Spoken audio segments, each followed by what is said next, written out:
hanya dengan Rp15.000 per bulan, Anda telah turut berpartisipasi dalam menyebarkan dakwah bersama Tarbiyah Sunnah. Barakallahu fikum. Assalamualaikum warahmatullahi wabarakatuh. Innal hamdalillah hamdan katsiran thayyiban mubarakan fihi kama yuhibbu rabbuna wa yardah. Asyhadu an la ilaha illallah la syarika lah wa asyhadu anna Muhammadan abduhu wa rasuluhu la nabiyya ba'dah. Qala Allah Ta'ala fi kitabil karim a'udzu samii'il alim minasy syaithanir rajim. Ya ayyuhalladzina amanu taqullaha haqqa tuqatih wa la tamutunna illa wa antum muslimun. Ya ayuhan nasu attaqu rabbakum alladhi khalaqakum min nafsin wahidah wa khalaqa minha zawjaha wa batha minhuma rijalan katsiran wa nisaa'a wattaqullaha alladhi tasaaluna bihi wal arham innallaha kana 'alaykum raqiba. Ya ayyuhalladzina amanu taqullaha wa qulu qawlan sadida yuslih lakum a'malakum wa yaghfir lakum dhunubakum wa man yuti'illaha wa rasulahu faqad faza fawzan 'azima. Amma ba'd. Bapak-bapak dan ibu-ibu, para ikhwan maupun akhwat, para pendengar dan pemirsa yang bergabung bersama Tarbiyah Sunnah Media. Pada kesempatan sore hari ini, kita insyaAllah ta'ala akan melanjutkan kajian rutin kita, membahas tafsir Al-Baqarah dari kitab tafsir surah Al-Baqarah karya Syekh Muhammad bin Shalih Al-Utsaimin, di mana ayat yang akan kita kaji dari kitab tersebut yaitu Al-Baqarah ayat 36, di mana Allah Ta'ala berfirman, fa'azallahuma asy-syaitanu 'anha fa akhrajahuma mimma kana fi wa qulna ihbitu ba'dukum li ba'din adu wa lakum fil ardi mustaqarrun wa mata'un ila hin.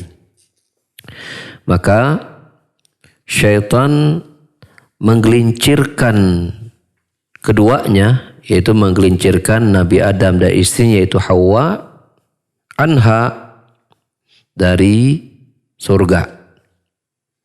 Fa akhrajahuma mimma kana fi, dan syaitan mengeluarkan keduanya dari tempat di mana sebelumnya mereka berada, yaitu surga ya, dari surga kemudian pindah ke tempat yang lain. Di mana tempatnya? Maka disebutkan itu di bumi pada ayat berikutnya, di mana Allah berfirman, wa qulna ihbitu ba'dukum li ba'din adu, dan kami berkata, ihbitu, ya, turunlah kalian semua. Semua ini ya, maksud dari semua yaitu Nabi Adam, istrinya, dan syaitan yaitu iblis, ya. Sebagian kalian akan menjadi musuh sebagian yang lain, yaitu syaitan, iblis akan senantiasa menjadi musuh bagi Nabi Adam, istri dan anak-anak keturunannya, termasuk kita pada hari ini ya. Lalu Allah menutup ayat ini dengan firman-Nya, walakum fil ardi mustaqarru wa mata'un ila hin. Dan di bumi itu kalian menetap, ya, dan di dalamnya kalian bersenang-senang hingga pada batas waktu yang ya telah ditentukan masa habisnya, itu maksudnya hari kiamat. Ayat ini ya ada, sebelum kita bahas beberapa faedahnya, ada beberapa hal berkaitan dengan pernyataan yang ada di dalamnya. Di antaranya di sini adalah bahwasanya syaitan menjerumuskan bapak dan ibu kita, yaitu Nabi Adam dan Hawa istrinya, ke dalam perkara yang membuat mereka keluar dari surga. Dan kita sudah bahas ya apa yang dilakukan oleh syaitan dan tipu dayanya, yaitu mengajak Nabi Adam dan istrinya untuk memakan buah ya pada suatu pohon yang kata syaitan kalau dimakan itu Nabi Adam akan imma jadi malaikat atau imma menjadi manusia yang abadi menetap di surga. Dan singkat cerita, Nabi Adam istrinya tertarik dan akhirnya dengan perbuatan tersebut Allah Subhanahu wa taala mengeluarkan keduanya dari surga dan ditempatkan ke muka bumi. Maka syaitan di sini ya adalah syaitan yang ya kita sebutkan iblis tadi ya. Adalah syaitan yaitu iblis yang sama yang tidak mau bersujud kepada Nabi Adam. Pada pembahasan ayat sebelumnya ketika Allah perintahkan kepada para malaikat wa yasquna lil malaikati isjudu li Adam fasajadu ila iblis aba wastakbar wa kana minal kafirin. Dan tatkala kami berkata kepada seluruh malaikat sujudlah kalian kepada Nabi Adam, maka semua malaikat bersujud kecuali iblis. Ya, nah iblis ini pula lah yang kemudian menggoda Nabi Adam istrinya agar mendekati dan memakan buah yang Allah larang untuk dekati. Yang dengan akibat itu mereka berdua mendapatkan hukuman berupa Allah keluarkan mereka dari surga dan ditempatkan ke muka bumi. Maka syaitan melakukan maksiat yang kedua. Yang pertama, enggan untuk bersujud kepada Nabi Adam. Ingkar kepada perintah Allah. Yang kedua adalah apa? Yaitu memberikan was-was kepada Nabi Adam dan istrinya untuk berbuat maksiat kepada Allah Subhanahu wa taala. Ya, ini perbuatan maksiat yang kedua yang dilakukan oleh iblis ya. Setelah yang pertama tadi tidak mau sujud, yang kedua ini adalah apa?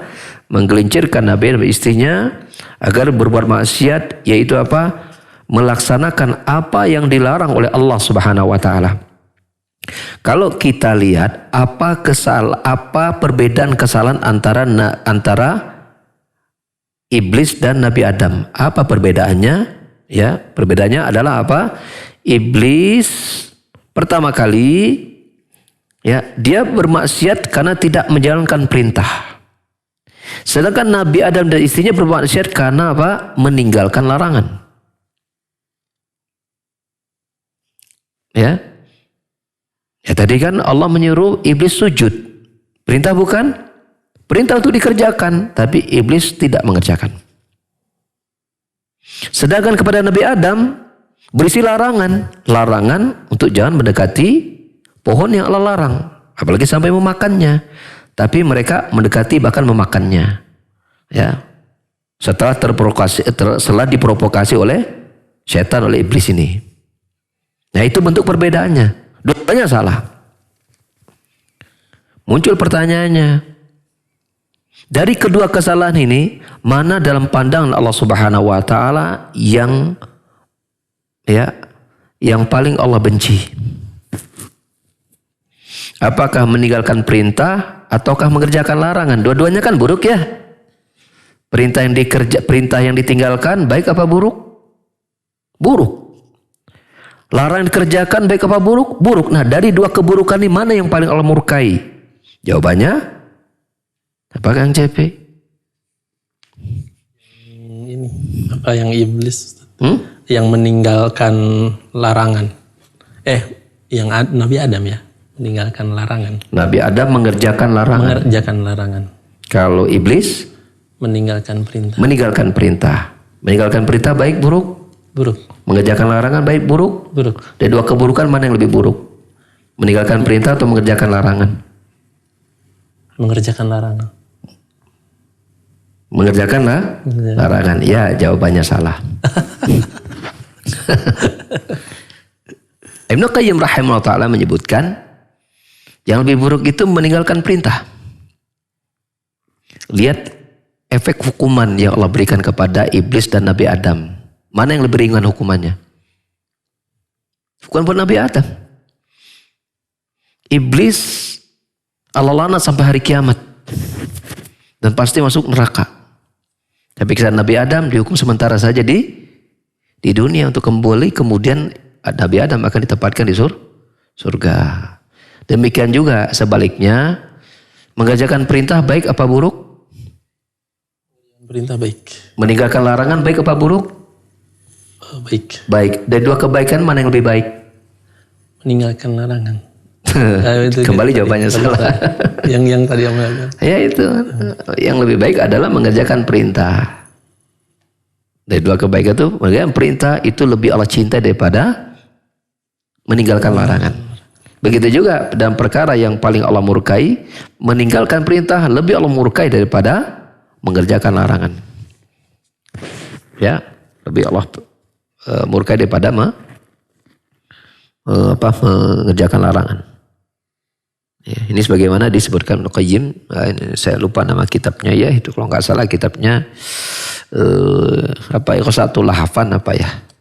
Ya, kurang lebih penjelasan seperti itulah.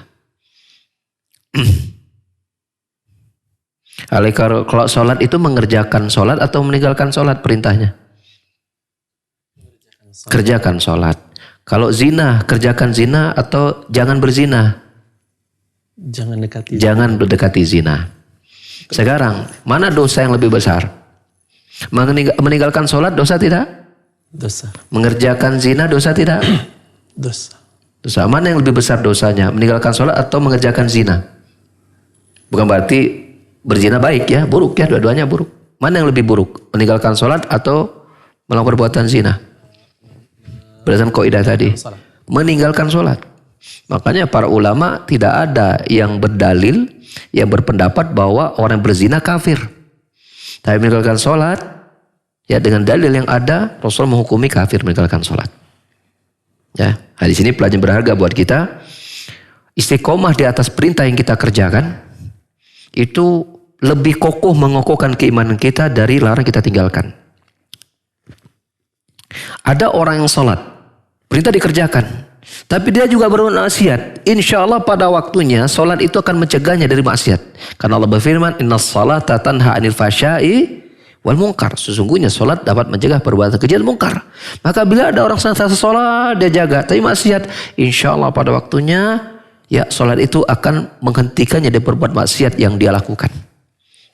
Ya, nah ini rahasia ya, rahasia dari kita belajar tentang pelanggaran-pelanggaran yang dilakukan oleh Nabi Adam dan iblis, ya seperti itu.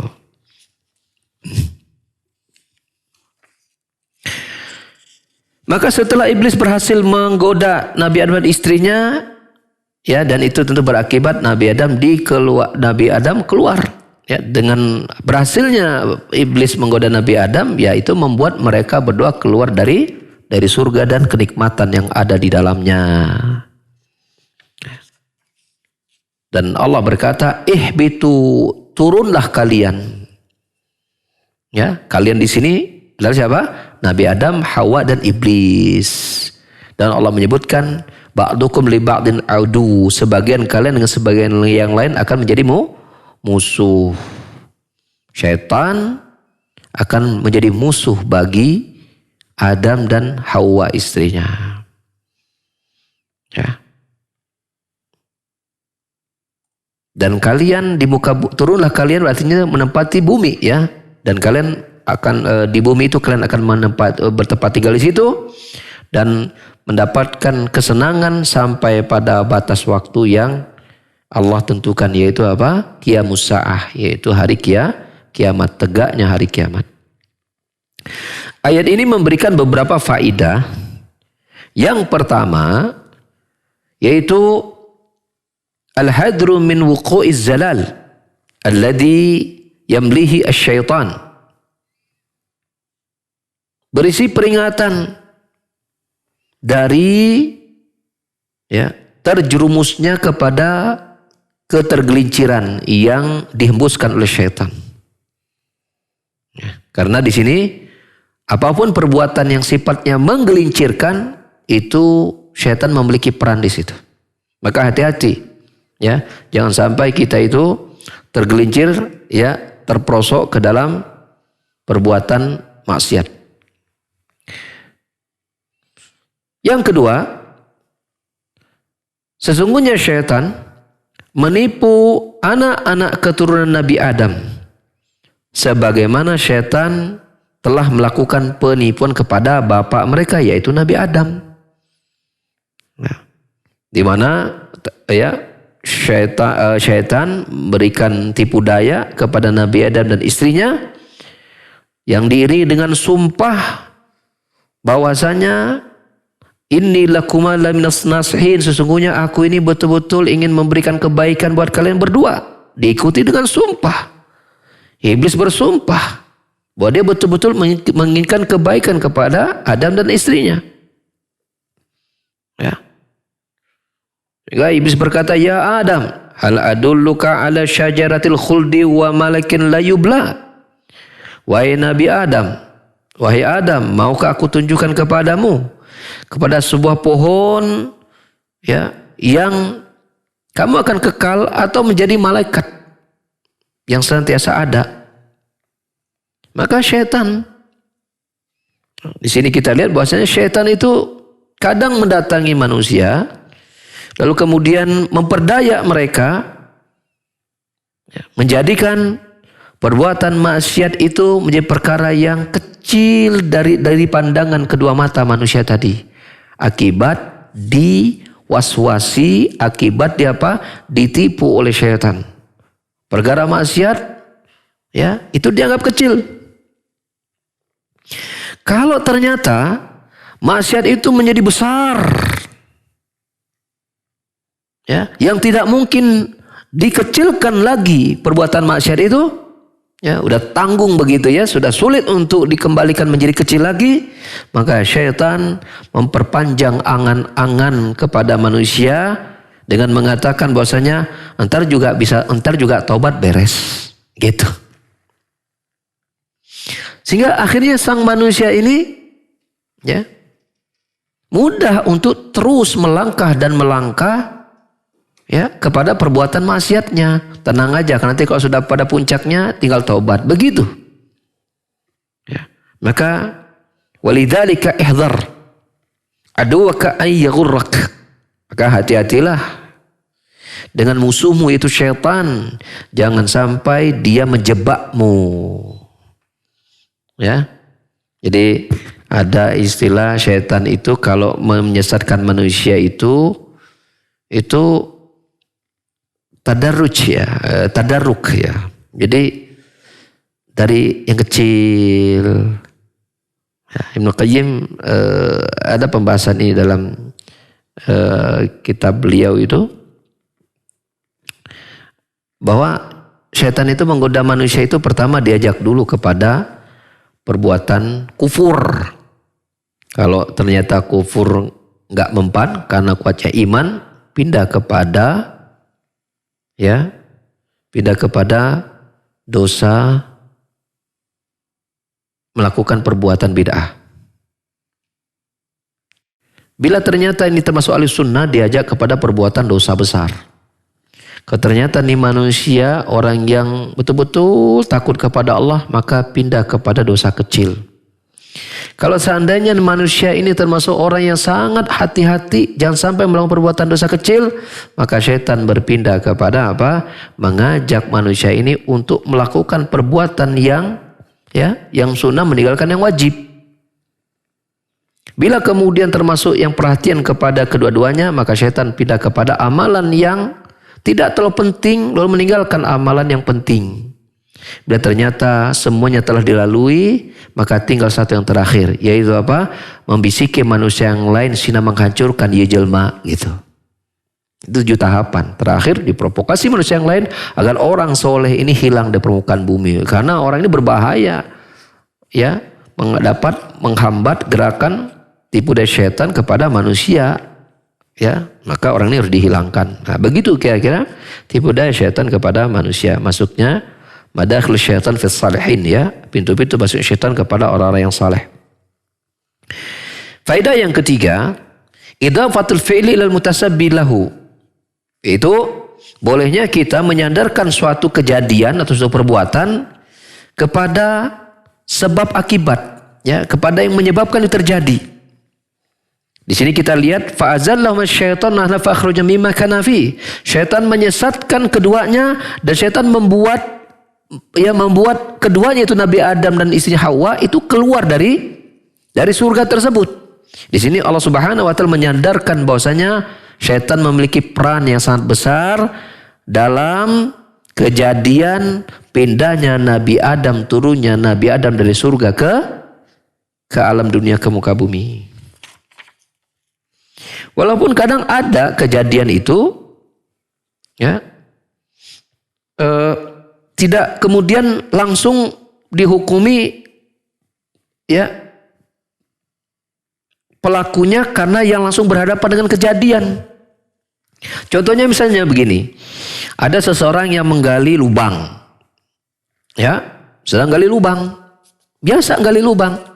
Tiba-tiba ada datang seseorang mendekati lubang tersebut.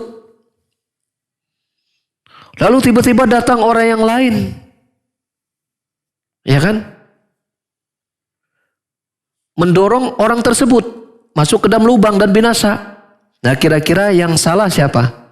Penggali lubang atau napi tukang ngedorong? Gali lubang. Hah? Ya. Jawabannya, lu tukang ngedorong. Daftar lubang tak ada hubungan naon gitu kan. Yang gali lubang gali we. Tiba-tiba ada orang datang, didorong, disuntrungkan ku yang lain gitu. Nah, kecelakaan itu diarahkan kepada siapa? Kepada yang ngedorong. Namun ada kejadian yang lain. Nah, ini yang tadi lewat. Ada seseorang, ya, yang mendorong seseorang, ya, diarahkan kepada singa. Dan orang itu celaka karena dimakan singa. Siapa yang disalahkan? Singa atau yang ngedorong? Kan celakanya ku singa.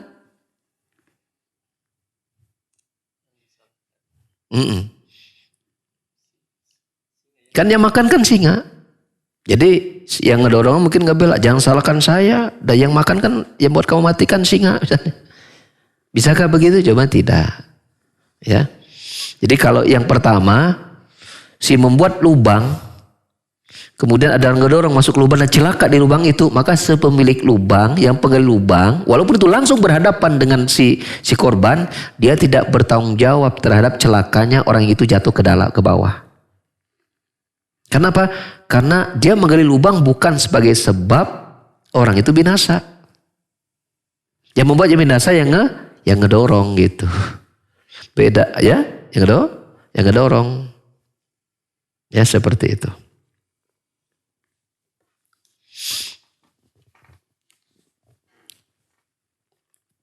Jadi kadang suatu kejadian itu penanggung jawabnya itu tidak mesti yang berhadapan langsung kejadian itu dia menjadi penanggung jawab, begitu maksudnya. Ya. Kadang dia memang ada hukum sebab akibat terjadi di situ, tetapi si penggali lubang itu bukan menjadi sebab kecelakaan orang tadi yang pertama. Walaupun orang itu celaka karena ada lubang, kalau nggak ada lubang kan betul celaka ya, mungkin jatuh aja. Tapi dia bukan pelaku langsung. Dia bukan pelaku langsung. Ya. Nah ini sekarang singa kan nggak ngapa-ngapain, tapi sengaja ada orang melemparkan itu orang lain ke depan singa gitu. Artinya singa memang nggak sengaja dihadirkan, ya. Tapi ada orang kemudian bawa orang itu mungkin dipaksa untuk dekati singa, ya. Intinya seperti itu. Jadi yang bisa kita petik bahwasanya ya di situ kita lihat mengatakan bahwasanya Allah menyebutkan syaitan sebagai ini gitu, sebagai pembuat menjadi sebab munculnya kejahatan dilakukan perbuatan buruk dilakukan oleh iblis. Boleh kita sandarkan syaitan. Ya. Boleh kita sandarkan syaitan juga berperan dalam perbuatan keburukan dilakukan oleh iblis dan seterusnya, ya. Nah, ini ambil kaidahnya dari kejadian itu. Yang keempat bahwasanya syaitan itu musuhnya manusia. Apalagi nyata-nyatanya ya selain Allah menyatakan sebagian kalian menjadi musuh sebagian yang lain, ya. Apalagi nyata-nyatanya surat Fatir ayat 6 Allah tegas menyatakan innasyaitana lakum aduwwun fattakhidhu aduwwa. Sesungguhnya syaitan itu adalah musuh bagi kalian, maka jadikanlah dia musuh. Ya. Ya, jangan sampai seseorang itu ada istilah lebih baik kita berdamai dengan iblis sekarang misalnya. Itu sebuah kalimat yang kufur itu. Allah menyuruh menjadikan syaitan iblis itu musuh. Ya, lalu kemudian ada kalimat yang tadi, maka ini bisa merupakan kekufuran. Karena membuat statement pernyataan yang bertentangan dengan apa yang Allah ucapkan. Faedah yang berikutnya adalah firman Allah Subhanahu wa taala itu kadang-kadang bersifat syar'i dan kadang-kadang bersifat qadari. Artinya kok syar'i itu ada sesuatu yang Allah cintai. Qadari itu adalah sesuatu yang terjadi sesuai dengan kudrah, iradah, keinginan Allah Subhanahu wa taala walaupun itu tidak Allah cintai tapi terjadi. Seperti ucapan Allah kepada ucapan Allah dalam pada konteks yang sebelumnya, wahai Nabi Adam, tinggallah kamu dan istrimu di surga dan makanlah di dalamnya. Ini ucapan Allah. Allah menyuruh Nabi Adam tinggal dan makan buah-buahan yang ada di dalamnya bersama istrinya. Maka ini adalah perintah Allah yang bersifat syar'i. Ya, selain memang itu datang dari Allah, itu juga Allah cintai. Allah mencintai, menyukai Nabi Adam dan istrinya tinggal di surga. Beda dengan perintah Allah Subhanahu wa taala, Allah menyuruh Nabi Adam ketika melakukan perbuatan maksiat, ya, turunlah kalian semuanya ke muka bumi. Sebagian kalian akan menjadi musuh bagi sebagian yang lain. Ini ucapan Allah juga. Allah menyuruh turun, ya, dari surga ke bumi. Nah, ini terjadi pada Nabi Adam dan juga iblis. Mereka turun ke muka bumi dan meninggalkan surga. Dan ini tidak Allah sukai. Ya Allah, kenapa? Karena Allah mencintai kebaikan buat hambanya, mencintai hambanya melakukan perbuatan ketaatan. Ya, seperti itu. Menunjukkan kepada kita bahwasanya, ya, apa yang Allah ucapkan kadang mengandung sesuatu yang Allah cintai, kadang ada yang Allah ucapkan itu tidak Allah suka, tapi Allah kehendaki itu akan terjadi. Ya. Jadi tidak semua yang Allah inginkan, ya, tidak semua yang Allah inginkan terjadi, tidak semua yang Allah cintai itu terjadi, dan tidak semua yang terjadi itu Allah cintai. Bisa tidak memahaminya? Tidak semua yang Allah cintai itu terjadi.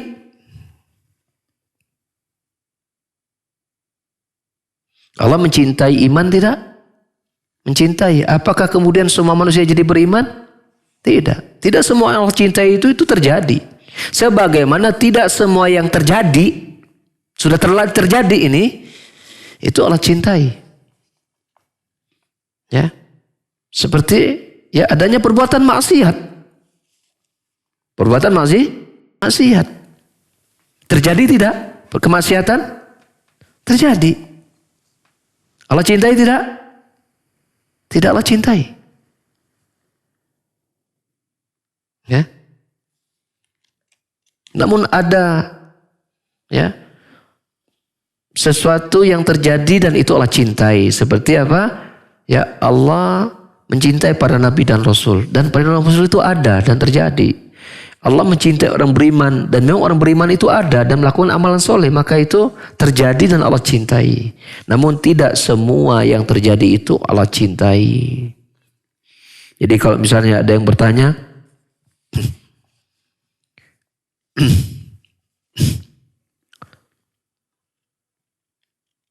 mengapa Allah menciptakan iblis? Gitu kan? Allah kan tidak cinta kepada iblis dan perbuatannya. Mengapa Allah ciptakan gitu? Nah, di sinilah kita mengatakan, ya, baik berkenaan perbuatan Allah maupun berkaitan perkataan Allah, bahwa Allah berbuat apapun yang Allah inginkan. Tidak mengharuskan Allah menciptakan sesuatu harus yang dia cintai saja. Allah pun bebas berbuat apa yang tidak Allah cintai pun bisa Allah wujudkan terjadi. Seperti keberadaan iblis, seperti perbuatan-perbuatan maksiat dan pelakunya. Gitu.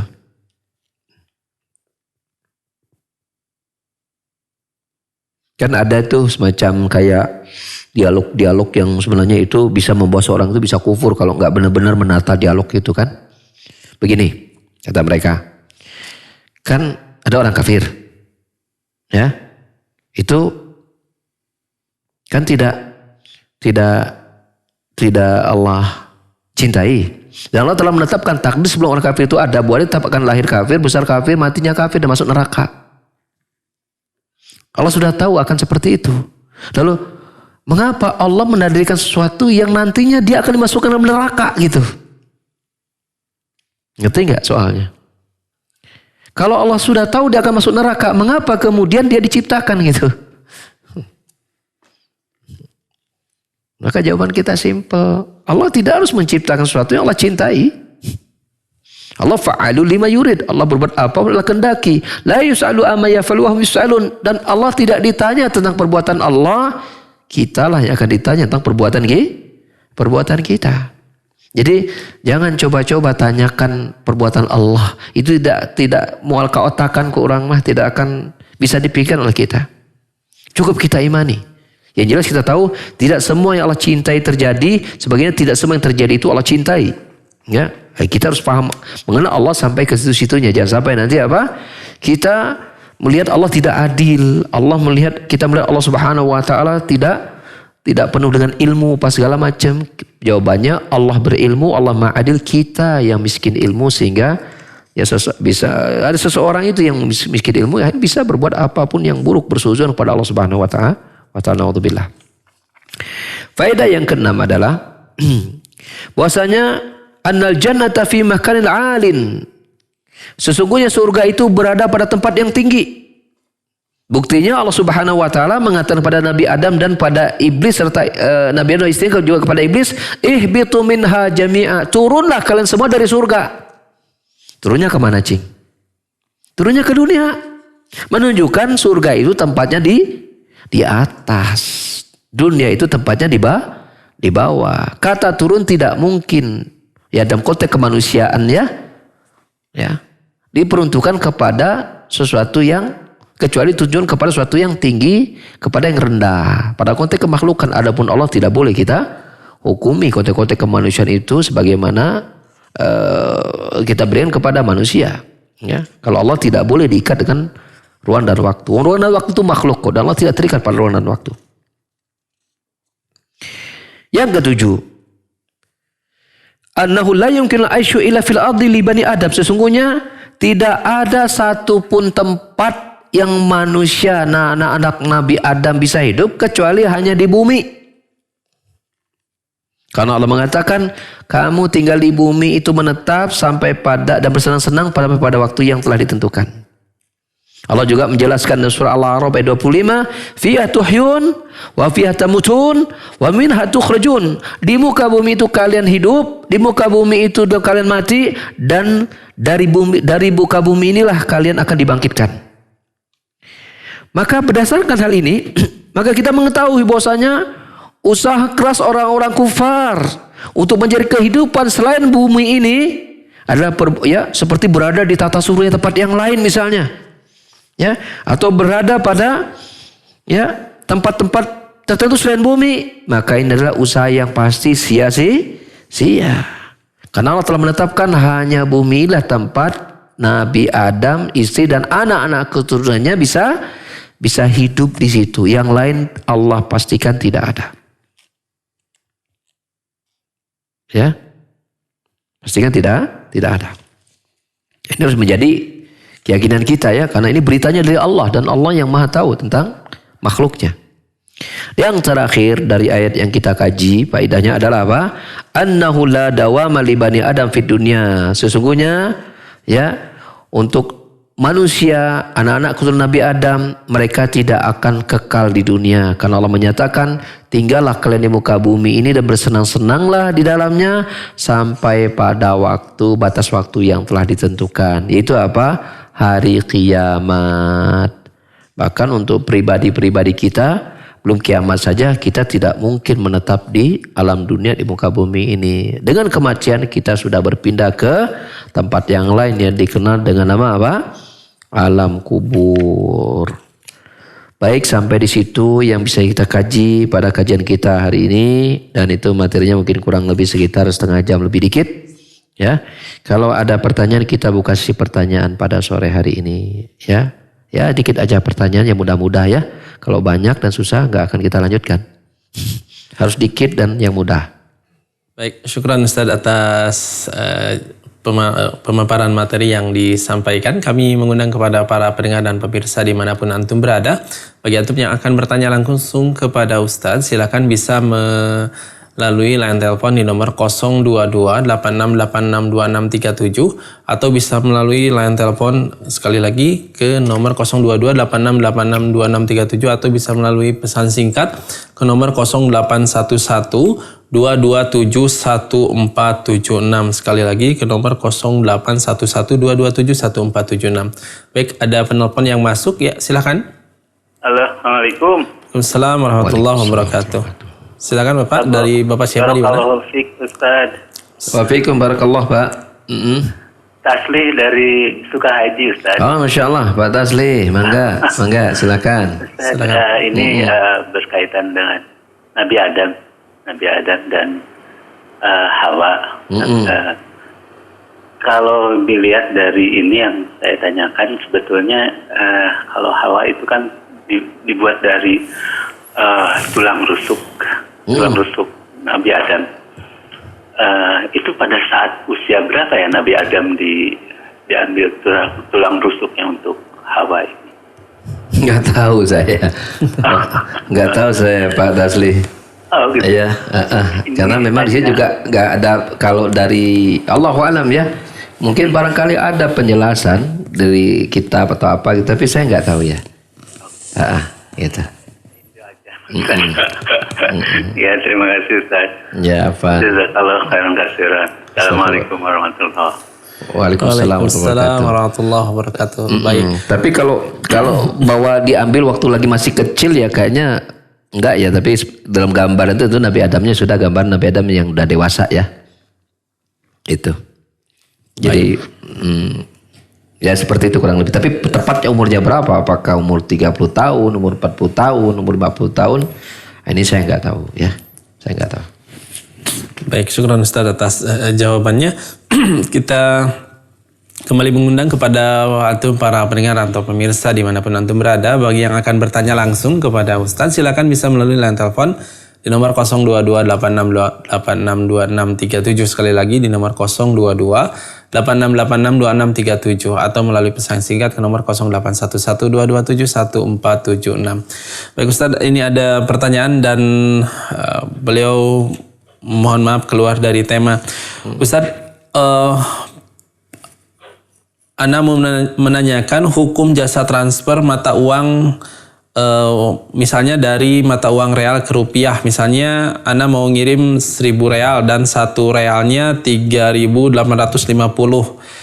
Tapi oleh jasa transfer dipotong 100 rupiah, jadi satu realnya 3.750 yang Anda terima. Apa pemotongan itu diperbolehkan, Ustaz? Allahu a'lam. Baik. Baik. Pertanyaan dari Ana, Ustaz. Tadi kan dikatakan bahwa yang Allah menetapkan penduduk atau manusia itu hanya bisa hidup di bumi. Iya. Nah, sekarang tuh gencar Ustaz untuk yang berusaha mencari cara untuk bisa manusia itu ke tinggal di bulan lain, misalnya gitu. Gitunya ke planet Mars Ya, gitunya. seperti itu. Apakah itu tidak menyalahi kodrat atau tidak berdosa kan seperti itu, Ustaz? Silakan. Allahu a'lam bishawab ya, dari sisi aspek dia berdosa atau tidak. Tapi Syekh Utsaimin menyatakan itu muhawalatun, dia adalah usaha yang sia-sia aja intinya. Karena kalau kita kalau kita menggunakan pendekatan iman kita sangat yakin Allah ketika berfirman pasti Allah mengucapkannya dengan benar. Dan Allah maha benar. Dan apa yang dia ucapkan pasti benar. Dan pasti terbukti dan terwujud gitu ya. Ketika Allah menetapkan bahwa tempat kalian Nabi Adam dan anak cucunya adalah di muka bumi, di bumi ini, dan mendapatkan kesenangan di dalamnya, ya tentu ya yang lain tidak akan ada tempat yang seperti itu, seperti kita di bumi ini gitu. Itu kan berita dari Allah Subhanahu wa taala. Ya. Makanya memasakkan sesuatu beda konteks ya, kok misalnya dia orang yang tidak beriman ya. Itu kan ya mereka terus akan mencoba dan mencoba gitu kan, seperti itu. Tapi kalau kita bagi orang beriman, berita dari Allah ini sudah cukup buat kita. Potensi kita ya baik umur, tenaga, pikiran, biaya dan segala macam lebih baik diarahkan kepada perkara-perkara yang jelas nyata manfaatnya buat Islam, kaum muslimin, bahkan untuk seluruh manusia manfaatnya. Daripada kita berkutat dalam konteks keimanan kita, sesuatu yang sesuatu yang sia-sia gitu. Dikeluarkan dengan dana sebanyak apapun, kalau kata Allah nggak bisa, ya pasti nggak bisa. Iman kita yang akan menetapkan demikian. Ya, seperti itu. Sudah ada penelpon yang masuk? Silakan, sudah masuk. Assalamualaikum. Waalaikumsalam warahmatullahi wabarakatuh. Dengan Ibu siapa di mana? Dari Bu Yati Melonggrin. Oh iya, Bu Yati dari Melonggrin. Silakan Ibu. Ya Ustaz, mau nanya kalau ini ya, kan doa Nabi Adam itu dolam tobana, dolam ampusana gitu ya. Nah kalau kita dalam sholat sunnah gitu, terus kita sambil sujud selalu berdoa itu Ustaz. Sedangkan Nabi Adam mah cuman sekali, kalau kita mah tiap sholat sunnah berdoa itu boleh atau enggak Ustaz? Pron jazakumullah khairan. Assalamualaikum warahmatullahi wabarakatuh. Waalaikumsalam warahmatullahi wabarakatuh. Iya.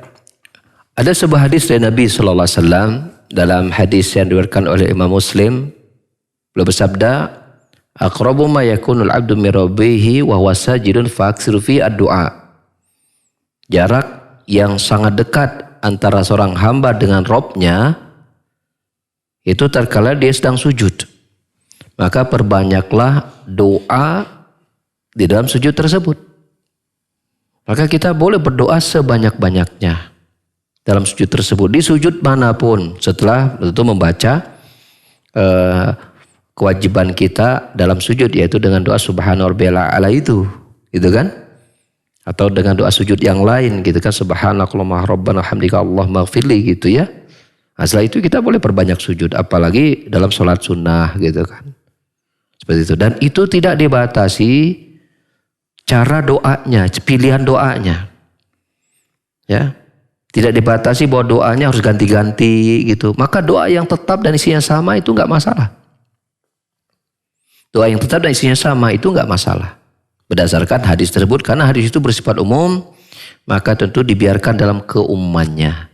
Ya, Allah alam bisawab. Jadi insyaallah enggak masalah Bu ya, membaca Rabbana zalamna anfusana wa lam taghfir lana itu terus yang kita baca dalam doa sujud kita, terutama tadi Ibu sebutkan tadi dalam salat sunnah, enggak masalah. Salat wajib pun enggak masalah. Ya, karena Rasulullah menyebutkan lafaznya umum. Jarak yang paling dekat antara seorang hamba dengan Rabb-nya itu ketika dia sedang sujud, maka perbanyaklah dalam sujud. Apakah Rasulullah memisahkan sujud pada sujud salat sunnah saja, salat wajib tidak? Jawabannya salat wajib juga termasuk. Apakah Rasul membatasi misalnya hanya di sujud terakhir saja? Jawabannya tidak. Bisa juga dilakukan di sujud yang pertama. Jadi sesuatu yang umum dan mudah, biarkan itu dalam kemudahan dan keumumannya ya. Jangan kita persulit. Intinya ya ini nggak ada masalah ya. Tidak ada masalah, boleh. Ya. Allah a'lam bishawab. Cukup kajian kita di sore hari ini. Ya, barakallahu fikum, jazakumullahu khairan. Subhanakallah bihamdika asyhadu an la ilaha illa anta astaghfiruka wa atubu ilaik. Wa akhiru da'wana alhamdulillahi rabbil alamin. Assalamualaikum warahmatullahi wabarakatuh.